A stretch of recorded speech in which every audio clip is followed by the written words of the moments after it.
Assalamualaikum warahmatullahi wabarakatuh. Bismillahirrahmanirrahim. Alhamdulillahirabbil alamin. Wassalatu wassalamu ala asyrafil mursalin wa ala alihi washabihi ajma'in. Allahumma shrah sudurana wa nawwir qulubana wastur uyubana. Allahumma ati nufusana taqwaha wa zakkiha anta khairu man zakkaha anta wali wa maulaha. Para pencinta ilmu yang dirahmati Allah, kita lanjutkan halaqah subuh, tausiah subuh bersama kisah salihin Fudail bin Iyad yang berjaya menjinakkan hati orang yang liar. Manusia ini garis besarnya ada dua, ada yang jinak hatinya, ada yang liar hatinya. Orang ini kebetulan hatinya liar, lalu dijinakkan oleh Fudail bin Iyad. Macam mana kaedahnya menjinakkan hati orang itu? Menurut kaedah Fudail, mula-mula jangan langsung ditanya apa yang dimaksudkan. Jadi indirect, ditanya tentang usia dulu. Berapa usia Anda sekarang? Oh, usia saya sudah 60, kata yang ditanya. Fudail menjelaskan, berarti kalau 60 tahun sudah usiamu, tidak lama lagi itu. Perjalanan hidupmu sudah hampir finish, maka bersiap-siaplah. Orang tadi kelang kabut jadinya. Lalu terucapkan di lidahnya, Inna lillahi wa inna ilaihi raji'un. Lalu Fudail menanya, apa maksud inna lillahi itu? Langsung diterangkan, inna lillahi itu maksudnya kita ini milik Allah, segala-galanya akan kembali kepada Allah, nyawa akan diambil Allah, tinggallah jasad nanti tanpa nyawa. Mayat namanya. Sekarang kita hidup karena ada nyawa. Nanti nyawa akan diambil. Jadi mayat, bila mayat kembali kepada Allah, roh kembali kepada Allah, nanti di hari pembalasan ada di sana hari pembalasan menunggu, di sana akan ditanya perjalanan hidup yang ditempuh itu apa saja yang dibuat. Nah, kaki, tangan, mata, kepala, telinga, lidah dan lain-lain untuk apa digunakan? Subhanallah. Lalu begitulah yang terjadi. Orang tadi ingin solusi, ingin hijrah. Nah, untuk itu kita perlu bincang tentang apa sebenarnya faktor-faktor yang menyebabkan orang itu lengah dan lalai. Kenapa orang itu lengah dan lalai?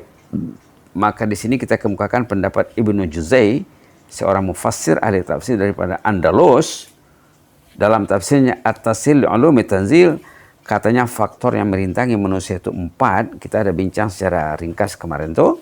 Pertama, syaitan al-lain yang bekerja 24 jam. Yang kedua, nafsu. Yang ketiga, keduniaan. Yang keempat, manusia. Ingat tuh.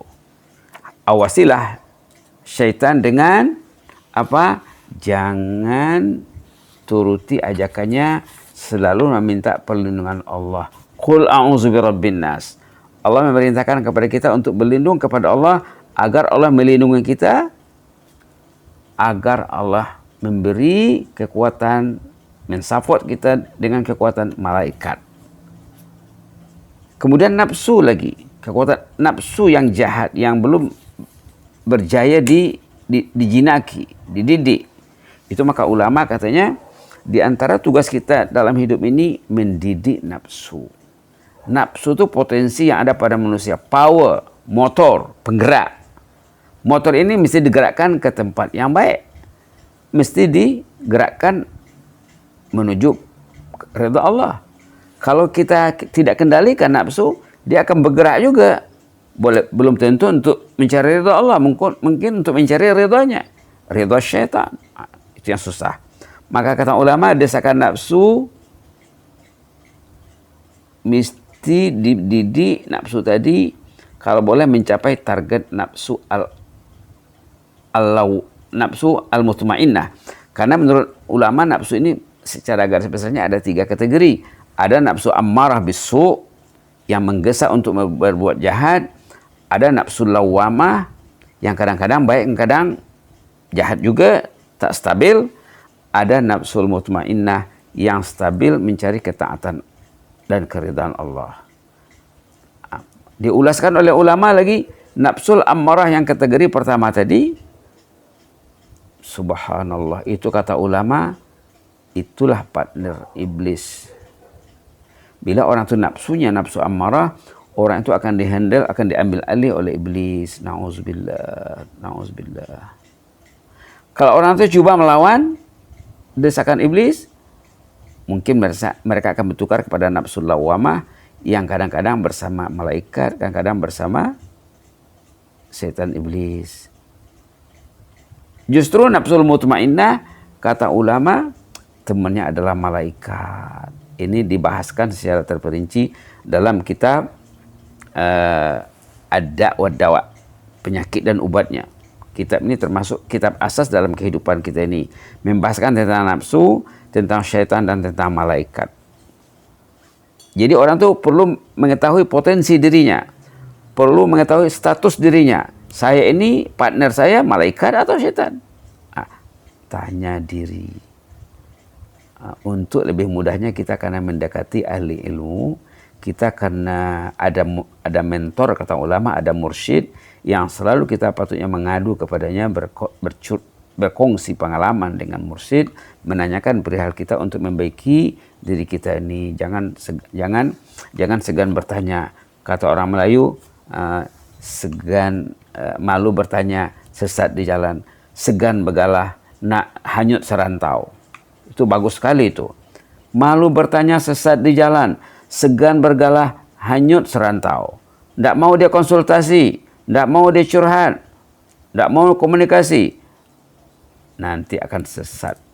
Na'udzubillah. Nanti akan hanyut serantau. Hanyut jauh maksudnya. Ibarat orang menyeberang sungai. Patutnya dia menggunakan galah untuk membantu dia untuk selamat sampai ke seberang. Dia tidak mau. Lalu dia hanyut sampai entah kemana-mana. Entah berapa tahun dia hanyut. Mudah-mudahan Allah membantu kita lah ya. Yang penting apa? Salah satu faktor yang menyebabkan orang itu lalai adalah nafsu. Selain daripada syaitan iblis, nafsu ini perlu dipelajari, perlu dijenaki. Maka dalam hadis Rasulullah SAW ada doa, baginda sendiri berdoa kepada Allah, Allahumma ati nafsi taqwaha wa zakkiha anta khairu man zakkaha anta waliyuhu maulaha. Terus dalam satu riwayat ya.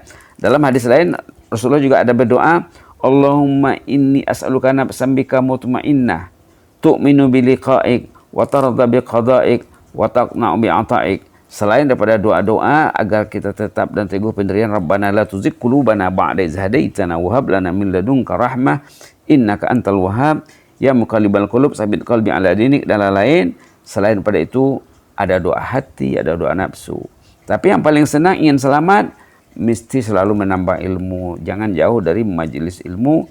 Orang yang jauh dari majelis ilmu mudah dipengaruhi oleh syaitan iblis, dan orang yang jauh daripada majelis ilmu tidak disukai oleh malaikat. Kita ini karena diberi kekuatan oleh Allah melalui malaikat. Kalau malaikat jauh dari kita, kita akan dihandal oleh musuh. Ini yang ditakuti, dikhawatiri ya. Mudah-mudahan ada manfaatnya. Besok kita akan bincang tentang rintangan keduniaan dan seterusnya, rintangan makhluk. Rintangan yang ketiga dan yang keempat. Yang pertama tadi syaitan iblis, yang kedua nafsu, yang ketiga keduniaan, yang keempat makhluk. 4 faktor inilah yang merintangi manusia daripada ketaatan. Kenapa dia lambat bangun subuh? Kenapa lambat sholat subuh? Tengoklah, adakah yang 4 ini? Atau adakah 1, 2, atau 3?